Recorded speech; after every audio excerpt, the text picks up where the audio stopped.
오늘도 좋은 하루 되시기를 바랍니다. 우리 같이 사도신경으로 신앙 고백하시고 하나님께 예배하겠습니다. 나는 전능하신 아버지 하나님, 천지의 창조주를 믿습니다. 나는 그의 유일하신 아들 우리 주 예수 그리스도를 믿습니다. 그는 성령으로 잉태되어 동정녀 마리아에게서 나시고 본디오 빌라도에게 고난을 받아 십자가에 못 박혀 죽으시고 장사된 지 사흘 만에 죽은 자 가운데서 다시 살아나셨으며 하늘에 오르시어 전능하신 아버지 하나님 우편에 앉아 계시다가 거기로부터 살아있는 자와 죽은 자를 심판하러 오십니다. 나는 성령을 믿으며 거룩한 공교회와 성도의 교제와 죄를 용서받는 것과 몸의 부활과 영생을 믿습니다. 아멘. 461장입니다. 461장 십자가를 질 수 있나? 옛날 찬송가는 519장입니다. 461장 혹은 519장 우리 1절과 그리고 4절 부르고 기도하겠습니다.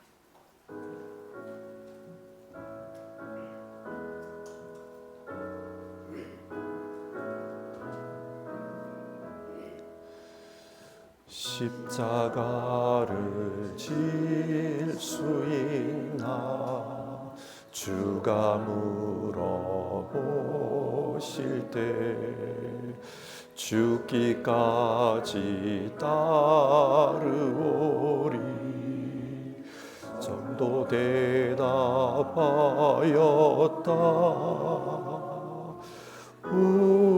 우리의 심령 주의 것이니 주님의 형상 만드소서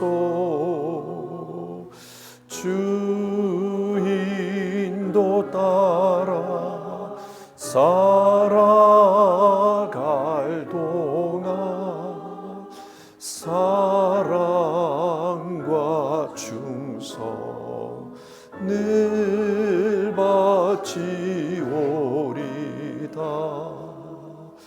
이른 일 다 할 수 있나 주가 물어보실 때 용감한 자 바울처럼 선뜻 대답하리라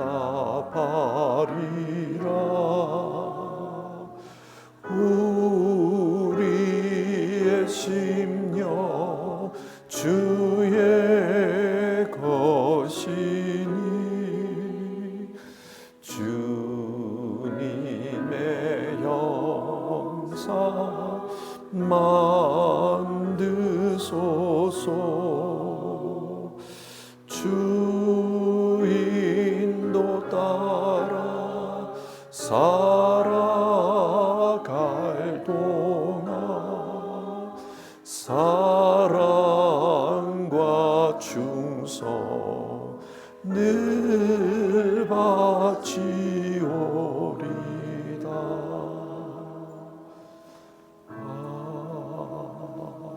아멘. 기도하겠습니다. 사랑 많으신 하나님, 오늘도 우리에게 하루의 삶을 허락해 주셔서 감사를 드립니다. 건강한 몸으로 일어날 수 있게 하신 것도 감사를 드리고 또 좋은 환경 속에서 살게 하신 것도 감사를 드립니다.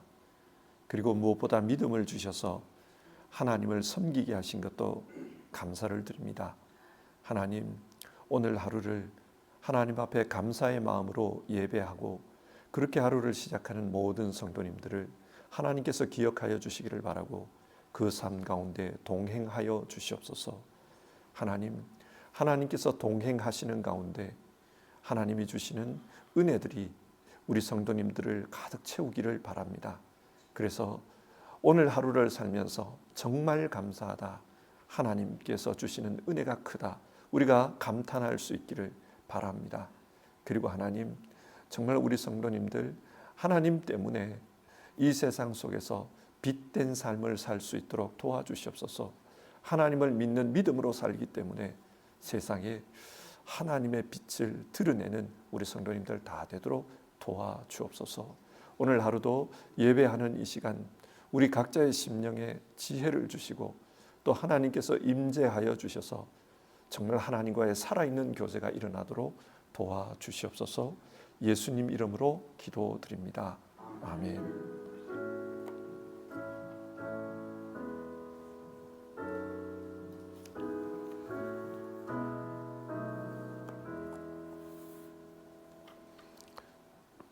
오늘은 로마서 13장 말씀을 보도록 하겠습니다. 로마서 13장입니다. 13장 11절부터 14절까지 말씀을 한 절씩 교독하겠습니다. 13장 11절에서 14절입니다. 11절을 읽겠습니다. 여러분은 지금이 어느 때인지 압니다. 잠에서 깨어나야 할 때가 벌써 되었습니다. 지금은 우리의 구원이 우리가 처음 믿을 때보다 더 가까워졌습니다. 밤이 깊고 낮이 가까이 왔습니다. 그러므로 우리는 어둠의 행실을 벗어버리고 빛의 갑옷을 입읍시다. 낮에 행동하듯이 단정하게 행합시다. 호사한 연회와 술 취함, 음행과 방탕, 싸움과 시기에 빠지지 맙시다. 주 예수 그리스도로 옷을 입으십시오. 정욕을 채우려고 육신의 일을 꾀하지 마십시오. 아멘. 바울 사도는 로마서 12장과 13장에서 이신칭의 신앙을 가진 사람은 어떻게 살아야 하는가 그 문제에 대해서 이야기하고 있습니다. 이 논의의 핵심은 이것입니다. 12장 1절에 나오는 말씀인데요. 여러분의 몸을 하나님께서 기뻐하실 거룩한 산 제물로 드리십시오. 이것이 핵심입니다. 그런데 하나님께 자신의 몸을 산 제물로 드린다는 것이 무엇이겠습니까? 바울은 이 질문과 관련해서 두 가지 차원에서 이야기하고 있습니다. 먼저는 신앙 공동체 안에서 하나님 앞에 산 제물이 되는 것이 무엇인가 그것을 말합니다.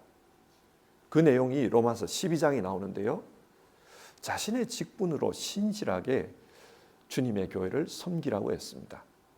그리고 그 교회 안에서 성도들을 정말 주를 사랑하듯이 사랑하라. 그것을 말했습니다. 그것이 하나님 앞에 자기 자신을 산 제물로 드리는 것이다. 그렇게 말합니다. 그리고 13장에서는 사회생활을 하면서 산 제물이 되는 이야기입니다. 우리는 교회 안에서만 살 수 없습니다. 일상의 삶을 살아야 됩니다. 그런데 이 일상의 삶에서는 어떻게 하나님 앞에서 자기 자신을 산 제물로 드릴 것인가 그것이 중요합니다. 그래서 바울은 이 문제에 대해 로마서 13장에서 말하고 있는 것입니다. 13장의 내용을 구분해 보면 크게 세 부분으로 나누어집니다. 먼저 1절에서 7절까지의 내용인데요. 위에 있는 권세에 복종하라.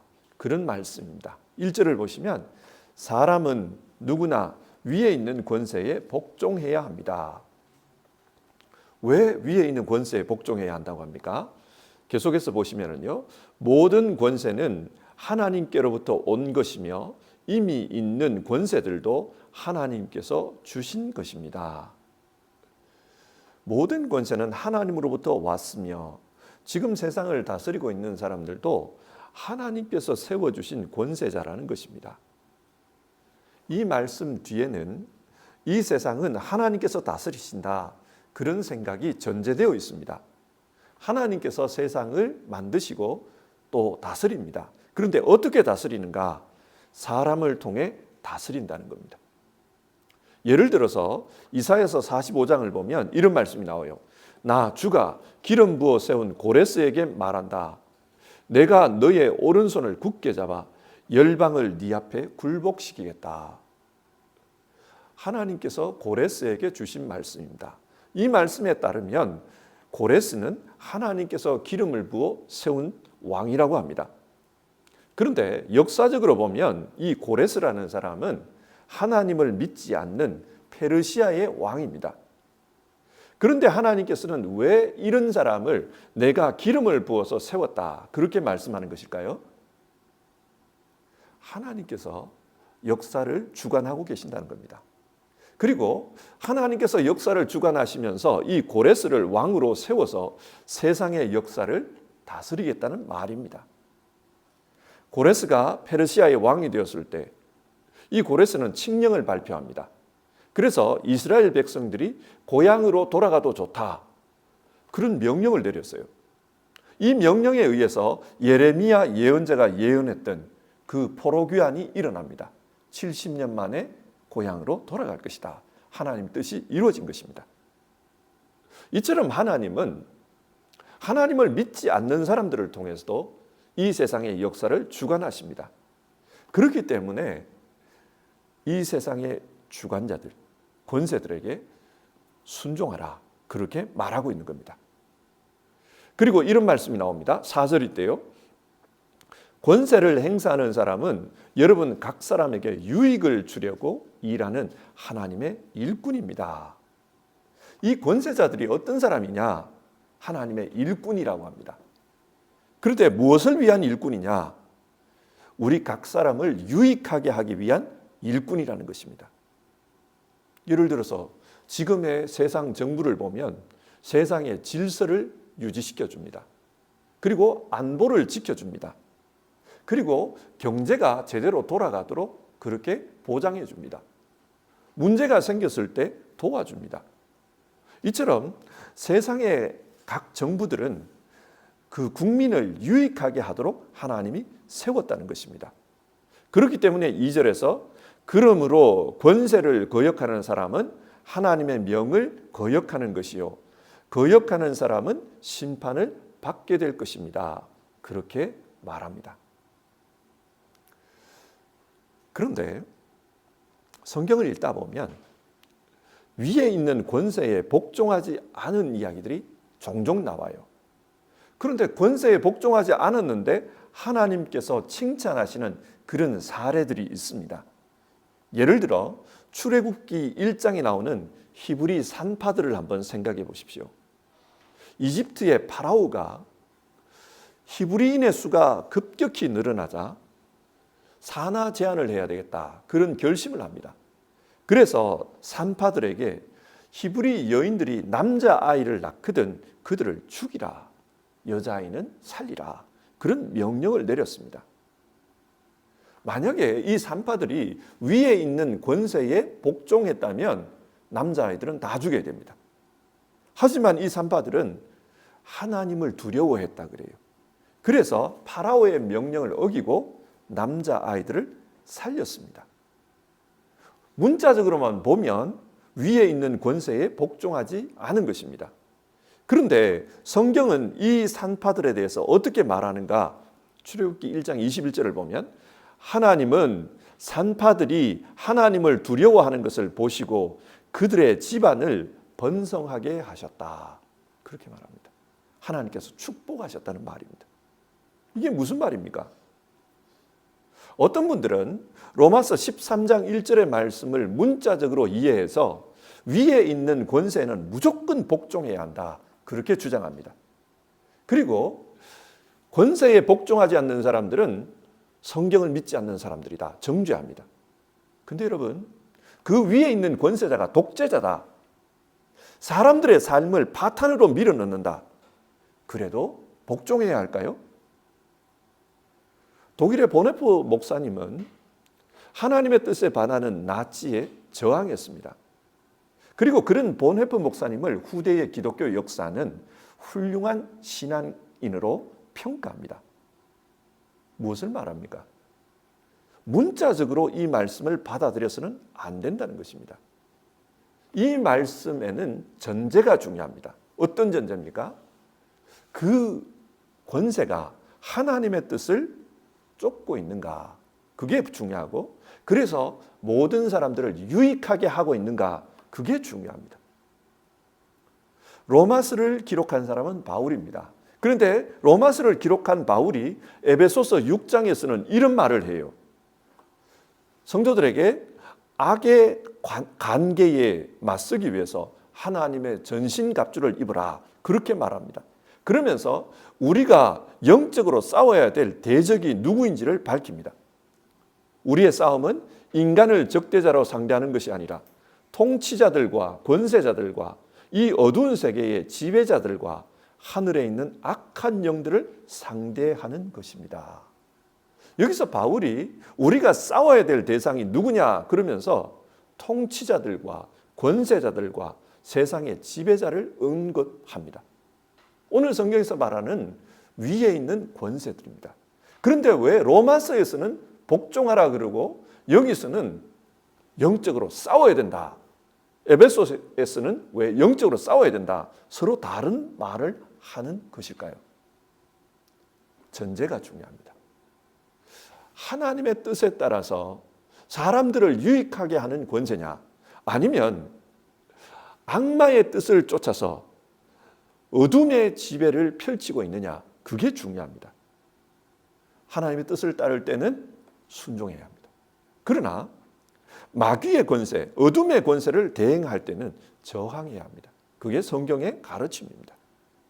자, 두 번째로 8절에서 11절은 서로 사랑하라 그렇게 말씀합니다. 이신칭이 믿음으로 말미암아 의롭다 여김을 받은 사람들은 이 세상에서 서로 사랑하면서 살아야 한다. 그것을 말합니다. 8절을 보겠습니다. 서로 사랑하는 것 외에는 아무에게도 빚을 지지 마십시오. 남을 사랑하는 사람은 율법을 다 이룬 것입니다. 여기서 우리가 주목해 볼 부분은 바울이 성도들을 일컬으면서 사랑의 빚을 진 자라고 말하고 있는 것입니다. 여기서 사랑의 빚이 무엇일까요? 예수님께서 우리를 위해 십자가에서 죽으셨습니다. 그 덕분에 우리는 영생을 얻게 되었습니다. 예수님은 자신의 생명과 우리의 생명을 맞바꾸어 주셨습니다. 그래서 우리는 영원한 생명을 얻게 된 겁니다. 이게 사랑의 빚입니다. 그러면 이 빚을 어떻게 갚아야 하는가? 바울은 사랑의 계명을 지키라고 합니다. 성경에는 하나님을 사랑하라, 이웃을 사랑하라 그렇게 사랑의 계명을 말하고 있습니다. 하나님을 어떻게 사랑할까? 눈에 보이지 않습니다. 눈에 보이지 않는 하나님을 사랑하는 방법은 눈에 보이는 하나님의 형상, 사람을 사랑하는 것이라고 합니다. 그래서 형제의 사랑을 통해서 하나님 사랑을 실천하라. 성경은 그것을 이야기합니다. 마태복음 25장에서 예수님은 작은 자 하나에게 한 것이 곧 나에게 한 것이니라. 그렇게 말씀하셨습니다. 세상에 어려운 사람, 그 사람을 돕는 것, 그 사람에게 사랑을 실천하는 것, 그것이 하나님을 사랑하는 방법이다. 그렇게 말합니다. 그리고 오늘 본문 10절은 이렇게 사랑하면 그것이 율법의 완성이라고 말합니다. 우리 그리스도인들은 하나님 사랑, 이웃 사랑을 실천해야 합니다. 그런데 특별히 우리는 눈에 보이는 이 형제들을 사랑함으로써 하나님 사랑을 실천해야 합니다. 어떻게 이게 가능한가? 늘 다른 사람을 보면서 살 때 나는 빚진 자다. 사랑의 빚을 진 사람이다. 그 빚을 갚아야 된다. 그런 마음을 품으라는 거예요. 그런 마음으로 세상을 살아야 된다. 그렇게 말하고 있습니다. 세 번째로 11절에서 14절의 내용을 보면 빛의 갑옷을 입으라고 합니다. 12절 우리는 어둠의 행실을 벗어버리고 빛의 갑옷을 입읍시다. 왜 빛의 갑옷을 입으라고 하는가? 이미 낮이 가까웠다는 거예요. 낮이 가까웠다는 말은 빛으로 가득한 그 주님의 나라가 가까이 왔다는 말입니다. 이 말씀을 읽으면서 어떤 분들은 재림이 언제 일어나는가? 언제 하나님의 나라가 임하는가? 거기에 관심을 가질지 모르겠습니다. 그러나 예수님은 분명하게 말씀하셨어요. 하나님 외에는 어떤 누구도 그 시간과 그 때를 알 수 없다고 했습니다. 따라서 우리는 주님이 언제 다시 오실지 그 재림이 언제 일어날지 모릅니다. 그러나 분명한 것은 있습니다. 그게 뭐냐? 우리 각자의 인생에서 주님을 만날 시간이 다가오고 있다는 사실입니다. 태어나서부터 죽을 때까지 우리의 삶은 마치 모래시계를 이렇게 거꾸로 돌려놓은 것 같습니다. 점점 남아있는 시간이 줄어듭니다. 주님 만날 날이 가까우고 있는 겁니다. 그렇기 때문에 깨어서 빛의 갑옷을 입으라. 그것을 안다면 빛의 갑옷을 입으라. 그 말을 합니다. 자, 그렇다면 깨어있다는 게 뭡니까? 예수님은 마태복음 25장에서 열처녀 비유를 통해서 깨어있는 게 뭔지를 말씀하셨습니다. 깨어있다라는 것은 마치 신랑이 오기를 기다리는 그 들러리 신부의 들러리와 같다. 그 이야기를 해요. 신랑이 왔을 때 등불을 가지고 신랑을 영접하면 그 신부들은 함께 잔치에 들어갈 거다. 그런데 등불에 기름이 없어서 신랑을 영접하지 못하면 들어가지 못한다. 기름을 채워두어라. 이런 말씀을 하셨어요. 이 비유에서 기름이 무엇일까요? 여러 주장이 있습니다. 어떤 분들은 이 기름이 성령이라고 합니다. 성경에 기름 부음을 받았다. 성령 충만함을 받았다. 그렇게 해석되는 부분이 많기 때문입니다. 주님 오실 날이 가까울수록 성령으로 충만한 삶을 살아야 된다. 충분히 가능한 해석입니다. 그리고 어떤 신학자는 이 기름이 믿음이라고 말합니다. 특별히 루터 같은 사람이 그렇게 말했어요. 이 기름은 이신칭이 이 믿음이다. 주님이 다시 오실 것을 믿는 사람들은 이신칭이 이 믿음으로 살아야 된다는 것입니다. 그게 등에 기름을 채우는 것이다. 그래서 주님이 오셨을 때 믿음으로 주님을 영접해야 된다. 그렇게 말했습니다. 오늘 로마서 전체의 내용을 가지고 생각해 보면 충분히 일리 있는 해석입니다. 우리가 믿음으로 살아야 합니다. 그런데 믿음으로 산다는 것은 추상적인 것으로 머물러서는 안 돼요. 믿음이 지식으로 머물러서는 안 됩니다. 그래서 12절에서는 빛의 갑옷을 입으라. 어둠의 행실을 벗어버리고 빛의 갑옷을 입으라. 그렇게 말합니다. 어둠의 행실이 뭐냐? 13절을 보면 호삭한 연회와 술취함, 음행과 방탕, 싸움과 시기에 빠지는 것이라고 말합니다. 그렇게 살지 말라고 합니다. 그리고 14절에서는 정욕을 채우려고 육신의 일을 꾀하지 말라. 그렇게 말합니다. 믿음 안에서 단정히 행하라. 그것이 예수 그리스도로 옷 입는 것이다. 우리에게 그렇게 말합니다. 이신칭이 믿음으로 말미암아 의롭다 인정받은 사람은 이 세상에서 정말 바르게 살아야 된다. 단정하게 살아야 된다. 그렇게 이야기합니다. 자, 오늘 내용을 한번 정리해 봅시다. 바울은 지금 예수님을 믿고 그 믿음으로 말미암아 의롭다 인정받은 사람은 어떻게 살아야 하는가? 그것에 대해서 말합니다. 우리의 일상 속에서 어떻게 살아야 하는가? 먼저는 사회 질서를 잘 지키라고 합니다. 그리고 사회에서 어려운 이웃을 도우면서 살아라. 그리고 단정하게 살아라. 빛의 자녀로서 살아라. 그렇게 말합니다. 세상 속에서 모범이 되라는 것입니다. 신학자들에 따르면 이 로마서는 대략 주후 56년쯤에 기록되었다고 합니다. 이 당시에 그 로마의 상황이 어떠했냐면은 주후 40년경에 로마에서 유대인들 사이에 싸움이 벌어졌어요. 그 싸움이 왜 벌어졌는지는 알 수 없습니다. 그런데 역사가 수에토리우스라는 사람의 기록에 따르면 크레스투스라는 사람 때문에 소란이 촉발되었다. 그렇게 기록해놨어요. 크레스투스. 혹자는 이 크레스투스가 크리스투스를 잘못 기록한 것이 아닌가 그렇게 봅니다. 그러니까 유대인 사회에서 예수님 때문에 예수 믿는 그리스도인들과 그렇지 않은 유대인들 사이에 분쟁이 일어난 것이 아닌가 그렇게 봐요. 이 분쟁이 꽤나 오래 간 것 같아요. 40년경에 이 분쟁이 시작됐다고 하는데 49년쯤에 로마의 황제였던 클라우디우스가 추방령을 내려버립니다.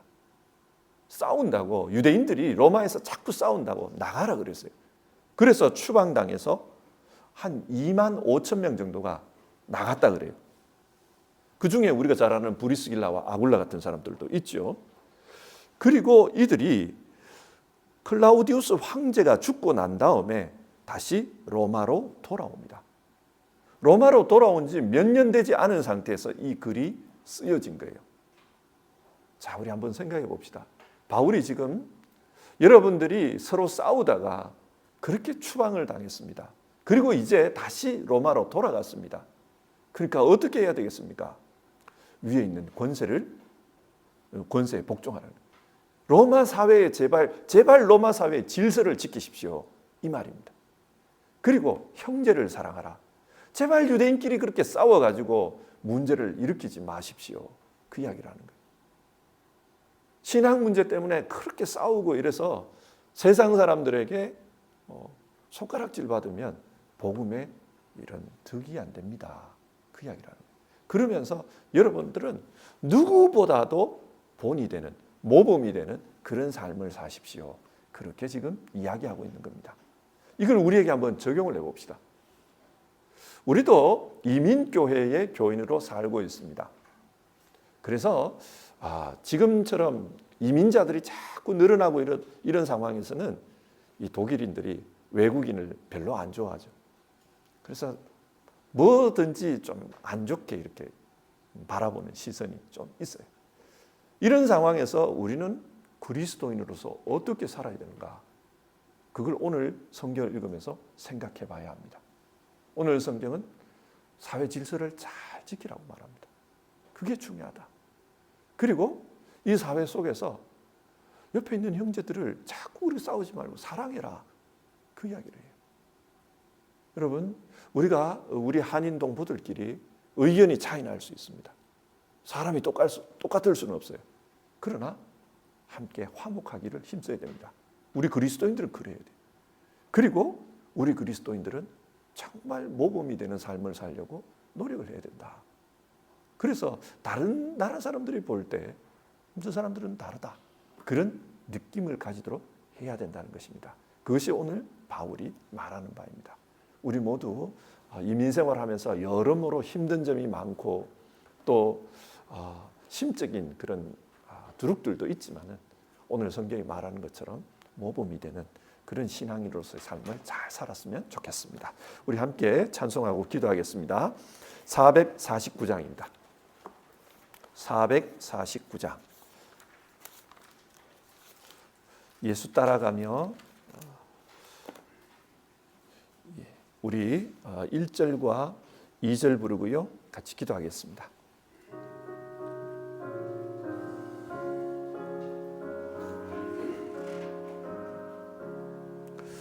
예수 따라가며 복음 순종하면 우리 행할 길 완하겠네. 주를 의지하며 순종하는 자를 주가 늘 함께 하시리라. 의지하고 순종하는 길은 예수 안에 즐겁고 복된 길이로다. 주를 힘이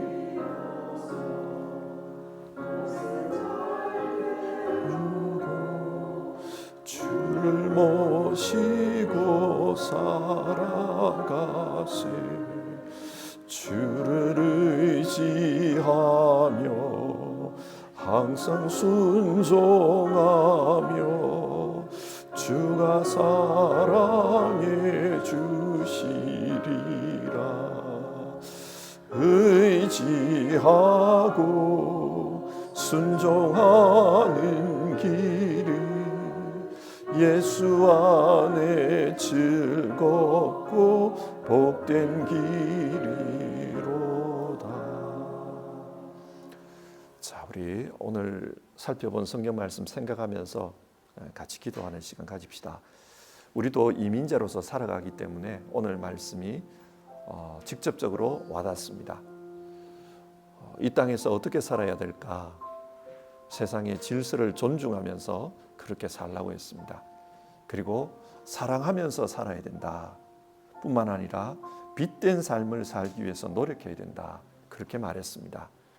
하나님, 우리 이렇게 살게 해주십시오. 그리고 이민자로서 살면서 특별히 그리스도인으로서 하나님이 원하시는 그런 삶을 살아서 하나님의 덕을 세상에 전할 수 있게 도와주십시오. 우리 그렇게 같이 기도해 봅시다.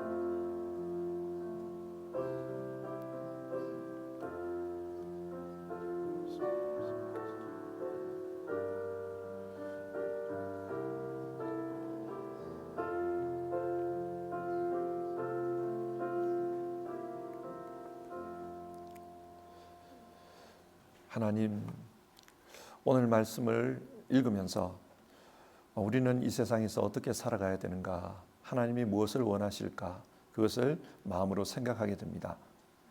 우리도 이민자로서 이 땅에 살면서 이 땅의 질서를 잘 지키는 것이 중요하다. 그래야 이 땅에 하나님이 원하시는 그런 유익들이 이루어질 수 있다. 우리가 그것을 생각하며 살기를 원합니다. 하나님, 이곳에서 살면서 사회 질서를 잘 따르는 우리 될 수 있도록 도와주옵소서. 그리고 하나님, 이곳에서 살면서 할 수만 있다면 모든 분들과 화목하며 지내기를 힘쓰는 우리 되게 하옵소서. 하나님, 우리 한인 사회가 정말 화목하기를 바랍니다. 그리고 가능하다면 서로 사랑하면서 그렇게 살 수 있도록 우리 그리스도인들이 그 일에 모범이 될 수 있도록 도와주시옵소서.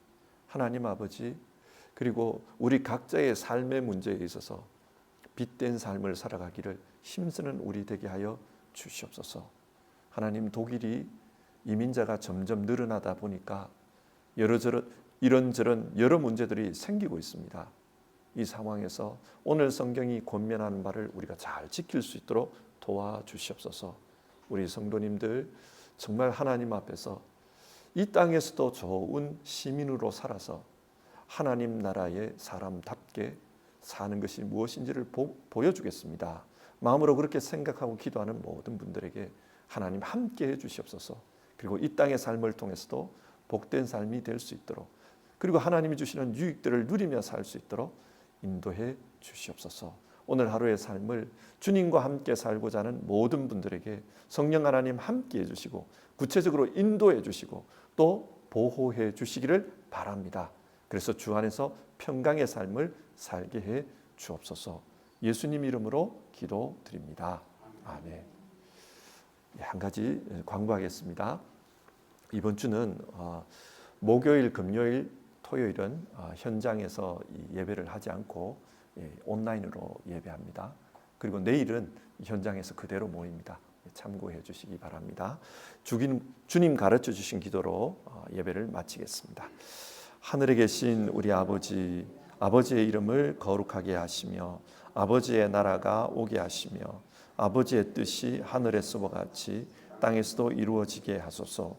오늘 우리에게 일용할 양식을 주시고 우리가 우리에게 잘못한 사람을 용서하여 준 것 같이 우리 죄를 용서하여 주시고 우리를 시험에 빠지지 않게 하시고 악에서 구하소서. 나라와 권능과 영광이 영원히 아버지의 것입니다. 아멘.